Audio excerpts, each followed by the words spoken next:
La solemnidad de todos los santos y la de mañana, la conmemoración de los fieles difuntos, tienen una cierta unidad porque nos hacen elevar nuestro pensamiento, nuestro corazón, hacia uno de los dogmas más hermosos que tiene la Iglesia Católica, que es el de la comunión de los santos, ¿no?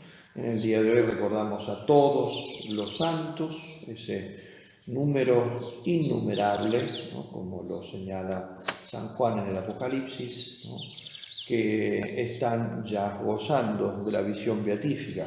Aquellos que, como hemos visto en la lectura del Evangelio de hoy, han cumplido las bienaventuranzas de Cristo y por lo tanto podríamos nosotros identificarlos como aquellos que han tenido alma de pobres, los que han sufrido con paciencia, los que han llevado las aflicciones con alegría, los que han tenido hambre y sed de justicia, los misericordiosos, los que han tenido corazón puro, los que han trabajado por la paz, los que han sido perseguidos por practicar la justicia, los que han sido insultados, perseguidos, calumniados por el nombre de Cristo, ¿no? Todo lo que justamente señala cada una de las bienaventuranzas y que ahora son los que poseen ese reino de los cielos, el cielo, ¿no?, que señala con palabras expresas la última bienaventuranza, ¿no?, tendréis gran recompensa en el cielo, y que señala con otros nombres, como decía Bossuet, ¿no?, cada una de las otras bienaventuranzas, ¿no?, porque decía él, cada uno de los premios que se promete en cada bienaventuranza es el cielo,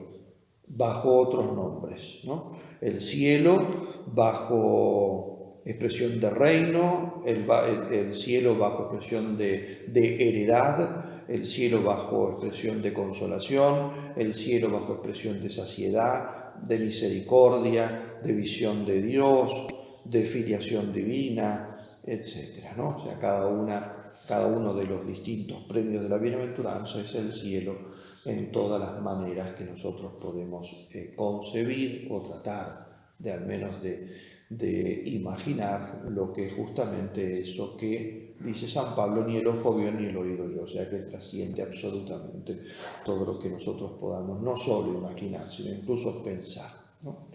Y como decía, es la comunión de los santos a lo que nos invita a reflexionar esta solemnidad y la conmemoración de mañana, ¿no?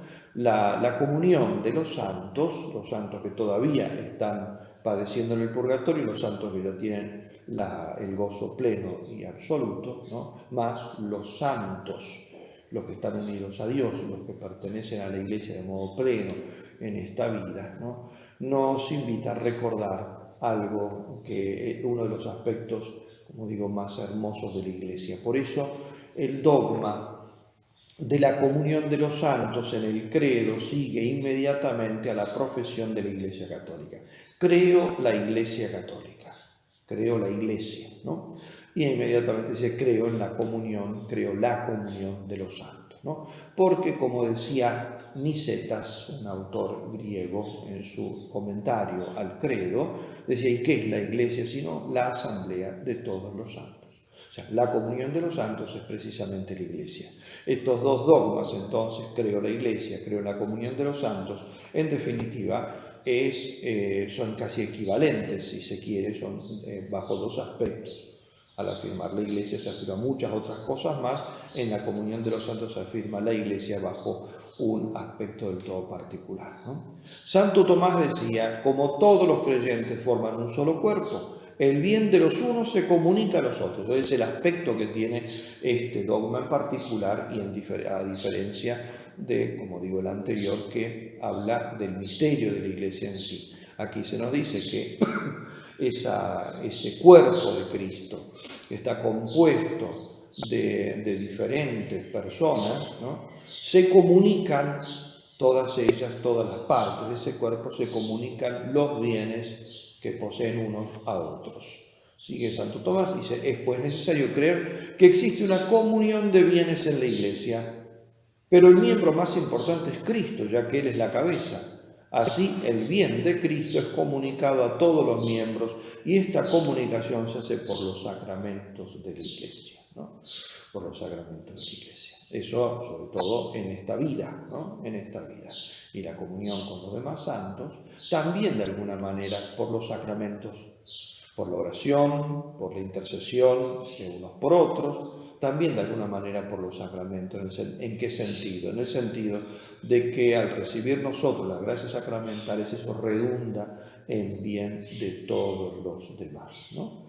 El catecismo romano decía, y esto está citado en el catecismo de la Iglesia Católica, el catecismo romano es el catecismo del Concilio de Trento, el catecismo de la Iglesia Católica actual recuerda esta cita, dice, como esta Iglesia está gobernada por un solo y mismo espíritu, todos los bienes que ella ha recibido forman necesariamente un fondo común, un fondo común. Realmente, y esto es algo extraordinario, porque esto nos lleva a recordar, o sea, a pensar que todos los bienes de los santos, que quizá nosotros cuando pensamos en algún santo en particular envidiamos, es decir, que extraordinario, envidiamos en el buen sentido de la palabra, ¿no? O sea, admiramos y hubiéramos desearíamos también nosotros haber sido capaces de hacer esos bienes, de lograr esos méritos. Pensemos, cuando uno piensa en un San Francisco, cuando uno piensa en las penitencias de una María Magdalena, cuando uno piensa en la firmeza de carácter y en la fortaleza de las decisiones de un San Francisco, cuando uno piensa en el amor extraordinario a la Iglesia, ese amor sacrificado y crucificado de una Santa Catalina de Siena, cuando uno piensa en las alturas místicas de don San Juan de la Cruz, a veces puede olvidarse de que todo eso es nuestro. De que sí, yo quizá no he tenido ninguno de esos dones, pero esos dones son míos. Y lo que él hizo me lo participa a mí y puedo participar de sus méritos, puedo participar de lo que valió para él, para este o para aquel otro santo, sus penitencias, sus visiones, sus sacrificios, su martirio, en muchos casos. Porque es un fondo común, es un fondo común. Como cuando en una familia ponen todo en común, ¿no? Entonces sí, uno tiene un trabajo mejor que el otro, pero en definitiva lo que gana el padre lo gana el hijo y lo gana el más pequeño, lo gana la esposa, porque en definitiva lo que ganó está puesto ahí está en la caja común. El que lo necesite lo usa bien, y lo que eso fructifica redunda en bien de todos. Con lo que ganó el padre se ha comprado el pan que comen después todos. No se come discriminadamente.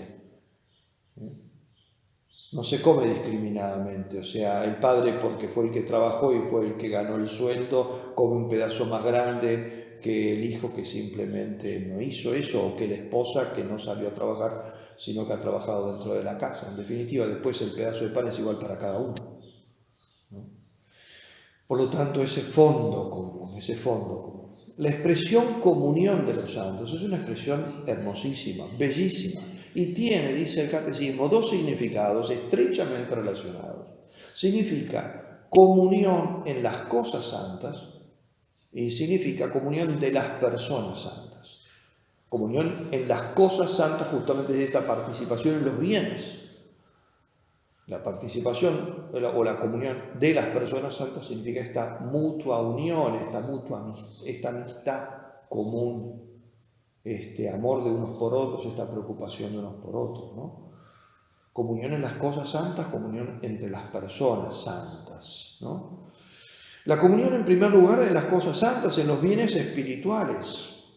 Tenemos en común, ¿no? Tenemos en común todas las cosas que unos quizá las han vivido más intensamente que otros, pero son de todos. Nos une entonces con todos los demás santos, con todos los que son los cristianos en este mundo, aún con sus miserias, mientras estén en comunión plena, son cristianos, y por eso San Pablo en sus cartas los llama los santos, no en el sentido de que sean inmaculados, de que hagan milagros o que realmente estén unidos por grandes grados de oración con Dios. Santos significa, en la terminología del Nuevo Testamento, los que han sido separados, los que le pertenecen a Dios. Y sabemos que le pertenecemos a Dios, incluso cargados todavía de muchas miserias en este mundo, ¿no? Unos serán mucho más santos realmente y serán santos quizá en un sentido más pleno, pero el último de los cristianos que esté en comunión verdadera por la gracia con la Iglesia recibe este nombre, ¿no? Como tal. Y esta comunión es en primer lugar la comunión en la fe. La comunión en fe es el primer don en el cual comunicamos. Fe vivida de manera distinta, unos más intensamente, otros menos intensamente, e incluso algunos de ellos ya transformada, porque en el cielo no hay fe, hay visión de Dios. Pero la visión de Dios es, en definitiva, el ver cara a cara lo que primero se creyó. Por eso sigue siendo la misma realidad, pero transformada, ¿no? Y este es el tesoro, el primer tesoro que compartimos. ¿Y cuántas veces entonces cuando nosotros vemos titubear nuestra fe, cuando nos asaltan tantas dudas, cuando el mundo machaca algunas verdades de fe y nosotros incluso nos sentimos realmente angustiados, como se siente en este momento tanta gente, por todas las cosas que están pasando? En este momento no tenemos que olvidarnos que hay un fondo común. Entonces mi fe es muy débil, pero puedo echar mano y pedirle poder gozar de la fe de los que son más fuertes, e incluso de la fe extraordinaria que tienen las almas del purgatorio y de la fe que ya se convirtió en visión los santos, y a ellos les tengo que pedir también, ¿no? E incluso no les tengo que pedir que me den como algo, que decir, bueno, vos que tenés más, dame un poco, no vas a perder mucho. Es que es mío. Es que es mío.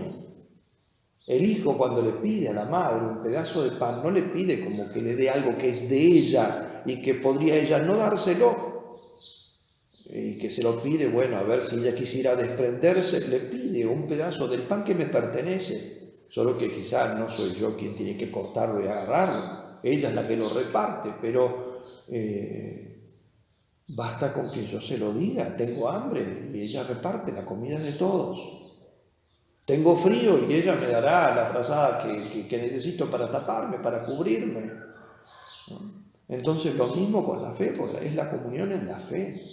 Sé que hay santos que tienen una fe extraordinariamente sólida. Bueno, esa fe es parte del fondo común. También me pertenece por la comunión de los santos.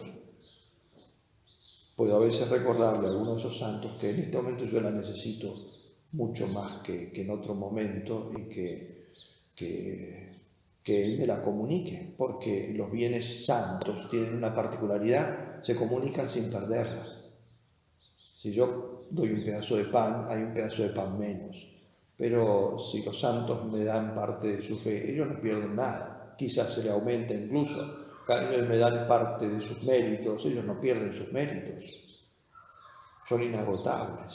Segundo lugar, la comunión en los sacramentos. ¿En qué sentido? En el sentido del fruto, evidentemente. Cada uno recibe los sacramentos de modo personal, particular, ¿no? Pero dice el catecismo de la Iglesia, el catecismo romano decía, ¿no? El fruto de todos los sacramentos pertenece a todos. El fruto de todos los sacramentos pertenece a todos. Por eso decía el mismo catecismo romano, el mismo párrafo donde dice eso, dice, por eso de alguna manera todos los sacramentos podrían llamarse comunión, porque todos producen una común unión, todos producen vínculos sagrados. Y la comunión de los santos es la comunión de los sacramentos, dice, pero el nombre comunión se reserva por excelencia a la recepción de la Eucaristía, porque ahí hay una unión del todo particular y con Cristo en su cuerpo mismo y después en la comunión mística, ¿no? Que se da con su virtud, con su alma, ¿no? La comunión de los carismas, en tercer lugar. En la comunión de la Iglesia, el Espíritu Santo, dice San Pablo, reparte gracias especiales entre los fieles a cada uno, según la manifestación que quiere hacer el Espíritu Santo, pero para provecho común. Para provecho común. Por lo tanto, yo puede ser que no tenga muchos, todos tenemos carismas, eso es así, Todos tenemos carismas, hay algunos carismas, lo que pasa es que no tienen nada de llamativos para lo que es la curiosidad del vulgo. Al vulgo lo que le gustan son algunos carismas en particular, ¿no? Los milagros, las curaciones milagrosas, el don de lengua, pero hay otros carismas. Los carismas son muchísimos y son mucho más incluso que los mismos que nombra San Pablo en sus cartas, ¿no?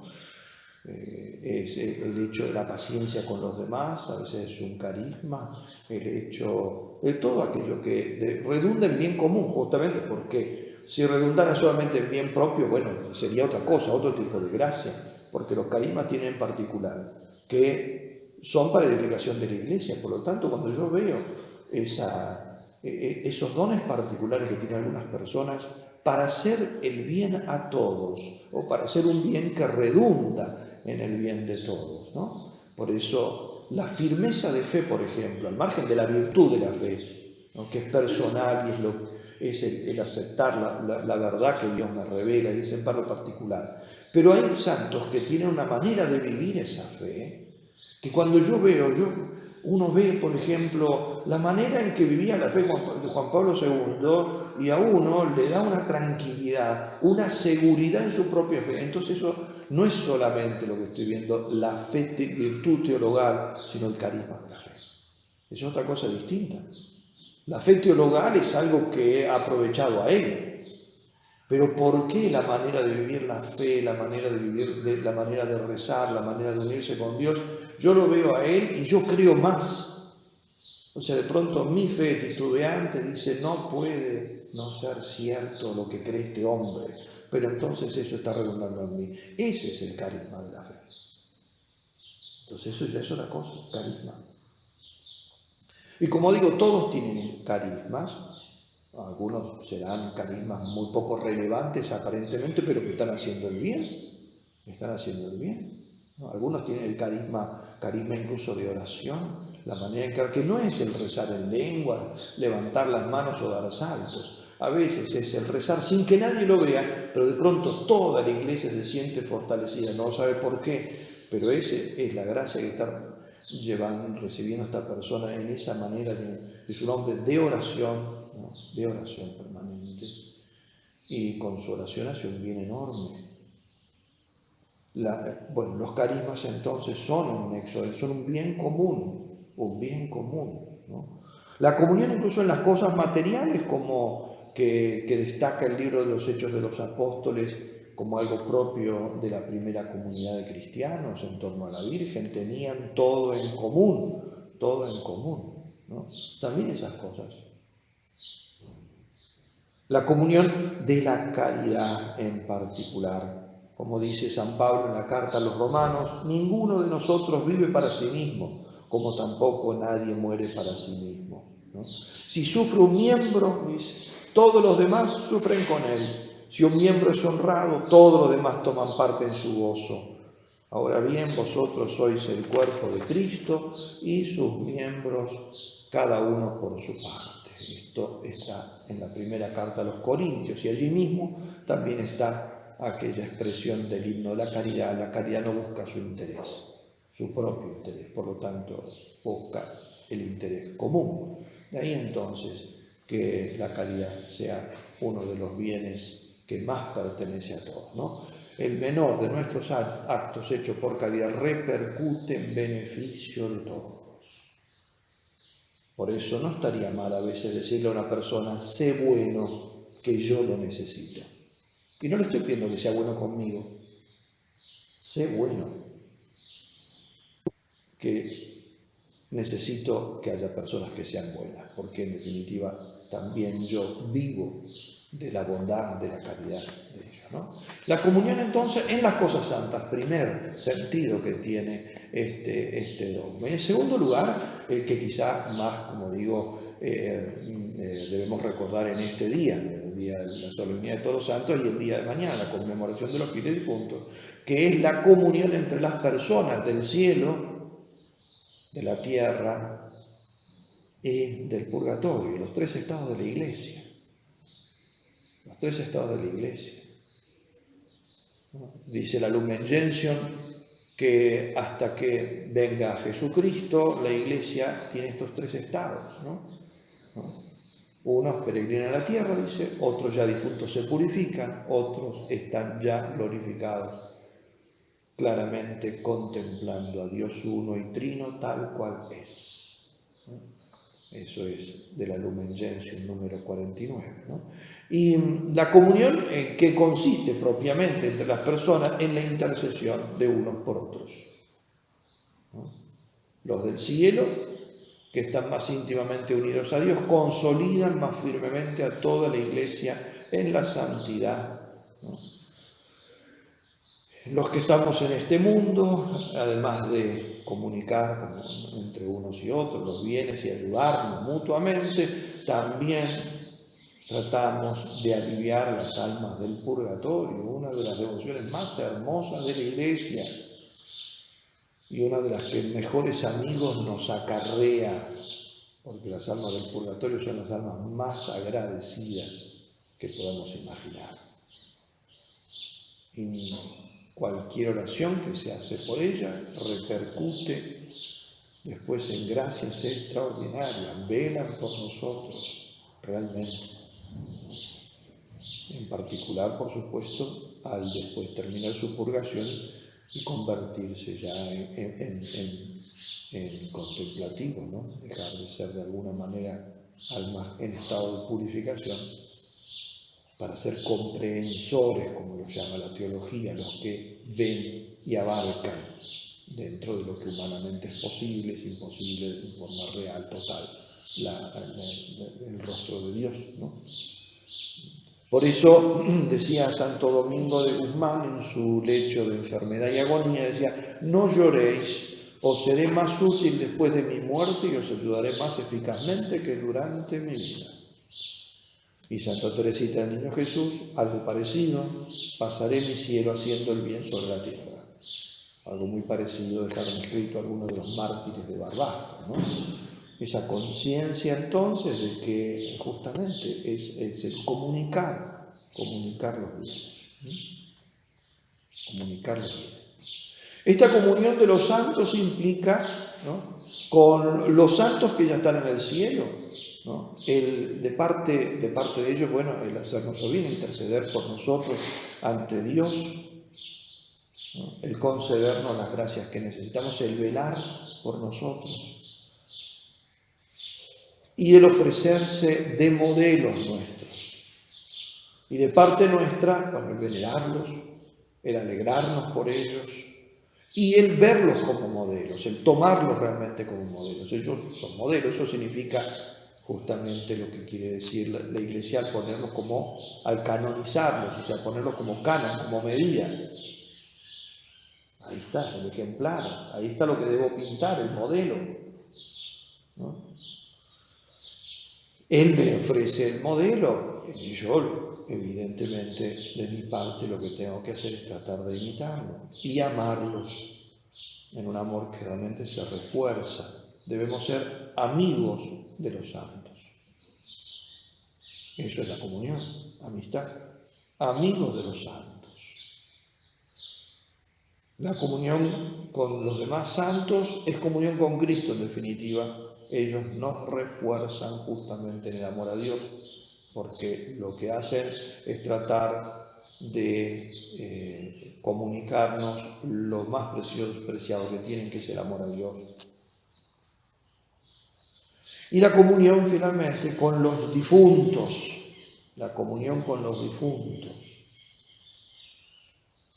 Desde los primeros tiempos, ya incluso en el Antiguo Testamento, como tenemos en ese testimonio del segundo libro de los Macabeos, los creyentes, los judíos en el caso de los Macabeos, los cristianos en nuestro caso, han tenido una extraordinaria piedad para con los difuntos. Extraordinaria piedad para con los difuntos, ¿no? Ofreciendo por ellos oraciones e incluso sacrificios, y sobre todo ofreciendo el sacrificio más grande, cada misa, toda la misa. Por eso la Iglesia dice que no se abuse, aconseja, que no se abuse de las misas por los difuntos. Hay gente que quiere rezar por que le pone misa por un difunto, y hay que hacerlo, por supuesto, de vez en cuando, sobre todo en conmemoraciones particulares. Dice que no se abuse porque todas las misas se ofrecen por los difuntos. El memento, el momento en el cual se recuerda el recuerdo de los difuntos, está presente en todas las plegarias eucarísticas. O sea, todos los días, en toda misa se reza por los difuntos. Y por los difuntos en general, y algunos de las plegarias tienen la opción para poder incluso recordar alguno en particular. Por eso no hace falta que todas las misas se recomiendan, no todas las misas sean por los difuntos, o sea, algunas sí, pues si no, si fuera por la gente lo que nos pide, todos tendríamos que ofrecer siempre la misa. Cuando digo misa por los difuntos, me refiero usando los formularios propios de misas de difuntos. No es necesario. Alguna conmemoración en particular sí, aniversarios o bueno, misas de cuerpo presente, pero después en realidad no es que las otras misas no sean por los difuntos. Los difuntos es una cosa que la Iglesia tiene en el corazón, de rezar por ellos, aliviar sus sufrimientos, aliviar y acortar el tiempo de la purificación para que puedan ver a Dios. O sea, la Iglesia está constantemente haciendo la caridad, porque es una de las obras de misericordia más importantes, rezar por los difuntos, enterrar a los muertos y luego rezar por ellos. Y ellos, como digo, nos benefician con su protección y con su oración y con su intercesión ante Dios en particular, cuando ya terminada la purificación que les corresponde, pasan a ser comprehensores, los que ven a Dios.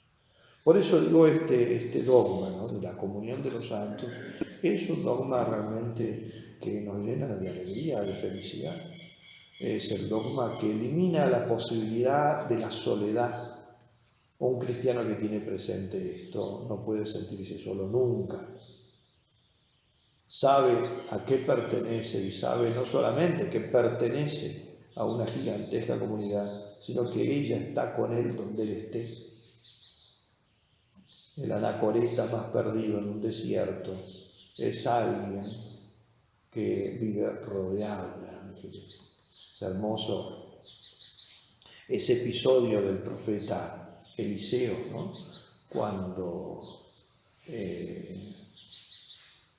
cuando vienen los enemigos a sitiar el pueblo donde él está, ¿no? Y entonces ven venir el ejército y Eliseo está muy tranquilo. Entonces su servidor le dice: ¿y ahora qué vamos a hacer? Acá no podemos huir, la situación es desesperante. Y Eliseo está sumamente tranquilo, y queda tranquilo. Y el otro no, está desesperado. Dice: ¿pero qué vamos a hacer? Acá no se puede escapar, Entonces él le dice, agarra y reza y le dice a Dios: Señor, déjalo que vea. Y en ese momento el servidor ve que en las colinas que rodean la ciudad está todo rodeado de ángeles. En realidad son ellos los que rodean al enemigo, ¿no? Están rodeados de ese ejército innumerable que está, aunque parezca que no se ve, porque muchas veces incluso también se ve. No digo que se ve con los ojos, pero que se palpa en esa presencia que nos sostiene. Pidamos entonces en este día vivir profundamente la comunión de los santos y pedir la gracia de que de ahí mane también gran parte de esa alegría que nos tiene que caracterizar a nosotros los cristianos.